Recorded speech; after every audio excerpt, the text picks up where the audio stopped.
होता और तवायफ ना बन चुका होता, रंडी ना बन चुका होता, प्रधानमंत्री मोदी की सरकार तो पहले 5 साल में ही गिर जाती। दोस्तों, गर्मी कुछ इस तरह से लग रही है कि सारे बटन खुल गए हैं और शान के साथ ये सारे बटन इसलिए खोल लिए हैं क्योंकि सुप्रीम कोर्ट ने जो है कुछ घमंडी सरकारों को ठिकाने लगा दिया है, कुछ घमंडी लोगों को ठिकाने लगा दिया है। जी हां दोस्तों, क्योंकि आज पूरे हिंदुस्तान में उन लोगों के दिल में खुशी की लहर है जो लोग मानते हैं कि लोकतंत्र को बचना चाहिए। उन सारे वकीलों के दिल में खुशी की लहर है जो चाहते थे कि सुप्रीम कोर्ट के डीवाई चंद्रचूड़ एक ऐसा फैसला लें कि वो मिसाल बन जाए और ये मिसाल लोकतंत्र के इतिहास में लिखी जाएगी। जब हमारे बच्चे 100 साल बाद 120 साल बाद जब इतिहास पढ़ा करेंगे तब ये पाएंगे कि एक ऐसा तानाशाह भी आया था जिसने भगवान राम के नाम पर और धर्म के नाम पर हमारे देश की इज्जत गिराई थी।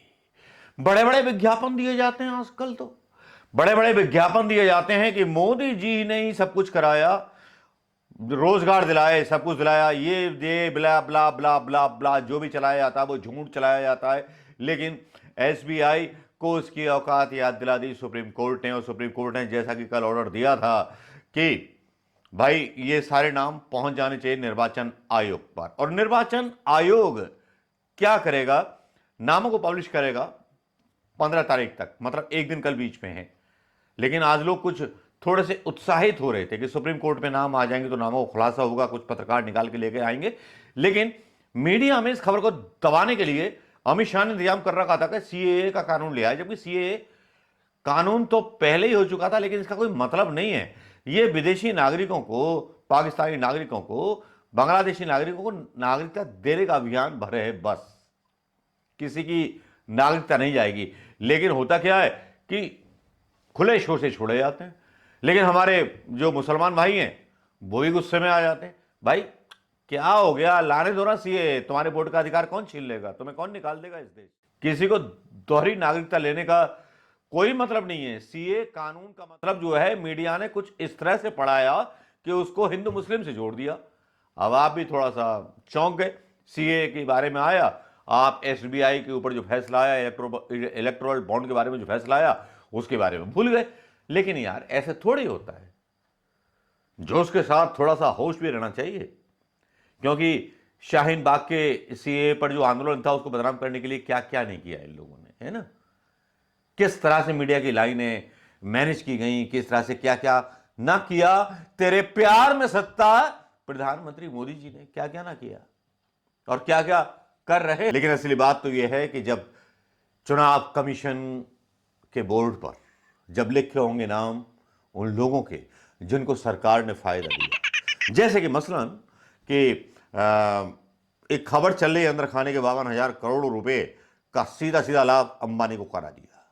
गूगल कर लीजिए, मतलब वो न्यूज जो है गायब कर दी गई है, मीडिया 3 दिन पहले थी। लेकिन आप मतलब देखेंगे तो अंबानी का वो भी पता चल जाएगा, और अदानी के बारे में भी। बड़े बड़े एनपीए जो है एसबीआई ने माफ किए, तो एसबीआई की तो इज्जत गिर गई, 2 पैसे की नहीं रही। अब नाम दे दिए, सुप्रीम कोर्ट का जब तमाचा पड़ा तो गाल फूल गया सरकार का, तो सीए का हल्ला मचा दिया। उसके बाद अब नाम चले गए हैं कहां पर, इलेक्शन कमीशन पर। लेकिन यहां भी एक आफत बैठी हुई है विपक्ष के नाम पर। विपक्ष ने जो था सुप्रीम कोर्ट में एक याचिका दाखिल कर दी, उन्होंने इस्तीफा दे दिया।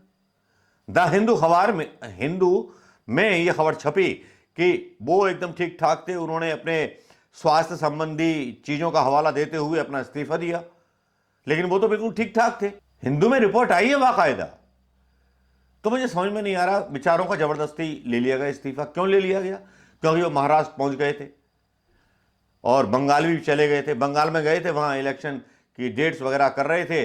इन दोनों के बीच राजीव जो थे और इनके बीच मतलब लफड़ा हुआ, और उसके बाद कुछ ऐसा हुआ कि उन्होंने इस्तीफा दे दी। तो कांग्रेस ने क्या किया कि वो सुप्रीम कोर्ट पहुंचे, बोले जब तक चुनाव नहीं हो जाएंगे एक ही रहेगा चुनाव आयोग। भैया ये भी मास्टरमाइंड चाल है कांग्रेस की या क्या है? या भाई सीधी सी बात भी है, क्योंकि सुप्रीम कोर्ट ने एक आदेश दिया था कि एक विपक्ष का नेता रहेगा, एक सुप्रीम कोर्ट का जज रहेगा और एक जो है प्रधानमंत्री रहेंगे इलेक्शन कमीशन को चुनते हुए। लेकिन प्रधानमंत्री मोदी जी ने अध्यादेश लाया और इसको बदल दिया। क्यों बदल दिया? क्या डर था प्रधानमंत्री मोदी जी को? जब इतने लोकप्रिय हैं सारे देश में और इतने सारे विज्ञापन आ रहे हैं, इतने सारे अच्छे काम किए हैं, तो क्यों? प्रधानमंत्री मोदी जी को तो मतलब सीना चौड़ा करके जय श्री राम बोलना चाहिए था, लेकिन ना बोल पाए। क्यों नहीं बोल पाए? यह होती है वीक कैरेक्टर की बातें और एक स्ट्रॉन्ग कैरेक्टर। राहुल गांधी जो यात्रा कर रहा है लेकिन वोट नहीं मांगता अपनी पार्टी के लिए, और भाई साहब को जहां मौका मिले, हमारे सुल्तान साहब को, प्रधानमंत्री मोदी को जहां मौका मिला वहां वोट बेटा पटाना है, चाहे ओबीसी हो चाहे ईबीसी हो। या हाँ, मैं बात कह रहा था वो एसबीआई की। तो एसबीआई पीछे हो गया इलेक्शन कमीशन के खिलाफ। कांग्रेस ने याचिका दायर कर दी और उस पर सुनवाई हुई। क्या फैसला आएगा कल के लिए सुरक्षित रख लिया गया है कि चुनाव आयोग चुन सकते हैं, दो और नहीं चुन सकते, वरना एक चुनाव आयोग से ही जो राजीव वर्मा है मुख्य चुनाव आयुक्त, उनके ही इशारे पर चुनाव करने की मांग कर रही है। अब भाई गले की हड्डियां और पाप तो उभर करके आते हैं, जो पाप की हों, और देश के साथ तो बहुत सारे पाप किए हैं। कोरोना देख लो, नोटबंदी देख लो, बहुत सारी चीजें हैं। अगर आज ये मीडिया जिंदा होता और तवायफ ना बन चुका होता, रंडी ना बन चुका होता, तो प्रधानमंत्री मोदी की सरकार तो पहले 5 साल में ही गिर जाती। लेकिन प्रधानमंत्री मोदी को मैनेज करना आता है, खरीदना आता है लोगों को। इसलिए प्रधानमंत्री मोदी ने जिसको जो चाहा वो दिया, जितना विज्ञापन चाहिए था वो दिया, जिससे जो चंदा लेना था वो लिया। और ताज्जुब की बात यह है कि सारे बीजेपी नेताओं की नींद उड़ी हुई है, भारतीय जनता पार्टी की नींद उड़ी हुई है आज, और उद्योगपतियों की नींद उड़ी हुई है। क्या होगा रामा रे, क्या होगा रामा रे? कल की सुबह या इलेक्शन कमीशन की वेबसाइट पर जब ये नाम आएंगे तो क्या लगेगा? या इलेक्शन कमीशन भी इन नामों को नहीं डालेगा, या प्रधानमंत्री मोदी जी की वो तानाशाही हरकतें चलती रहेंगी? दोस्तों, मैं तो एक ही बात जानता हूं कि सैया भय कोतवाल तो डर काहे का, और सारे सैया हर ऑर्गेनाइजेशन में प्रधानमंत्री मोदी ने अपने बिठा। क्या आपको लगता है कि वो नाम खुलेंगे? क्योंकि आज उम्मीद थी कि सुप्रीम कोर्ट में वो नाम आएंगे जैसा कि कल आदेश था, लेकिन वो नाम नहीं आ पाए। कई मीडिया पत्रकारों ने, जो मोदी के पत्रकार थे, उन्होंने फील्डिंग करनी चालू कर दी कि आधी अधूरी जानकारी क्यों मांग रहा है सुप्रीम कोर्ट, छूट क्यों मांग रहे हैं। लेकिन समझ में नहीं आई ये बात। लेकिन प्रधानमंत्री के इलेक्टोरल बॉन्ड के बारे में जिस तरह से एसबीआई बदनाम हो गया, उसका असर उसके शेयरों पे हुआ। शेयर मार्केट में सीधे सीधे 2% उसके शेयर लुढ़क गए एसबीआई के, और भैया कई लाख करोड़ का उसको नुकसान हो गया एसबीआई को आज शेयर मार्केट में। विश्वसनीयता घट रही है। यह वो एसबीआई बैंक है जिसमें अधिकतर हिंदुस्तान के एम्प्लॉइज के बैंक खाते हैं। यह वो एसबीआई बैंक है जहां जो है कई खाते खुलवाए गए हैं, जैसा कि प्रधानमंत्री मोदी दावा करते हैं। लेकिन चलिए इन सब दावों को मान लीजिए, लेकिन यहां 3 सवाल उठते हैं। पहला, इलेक्टोरल बॉन्ड में जिन लोगों के नाम आएंगे और जिन्होंने प्रधानमंत्री मोदी को चंदा दिया या बीजेपी को चंदा दिया, उन उद्योगपतियों के एसबीआई ने कितने लोन माफ किए? सवाल तो यहां है ना। एसबीआई के लोगों का पैसा कितने लोगों को दिया गया लोन के रूप में?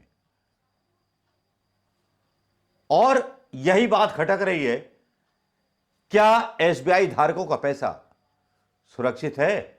या जब खुलासा होगा तो पता चलेगा कि एसबीआई के पास पेमेंट करने के लिए पैसे ही नहीं है, जिस तरह से कोऑपरेटिव बैंकों में घपला हुआ है और सारे बैंक कंगाल हो गए। कल या इलेक्शन कमीशन की जब वेबसाइट पर सारी चीजें पड़ी होंगी तब क्या होगा?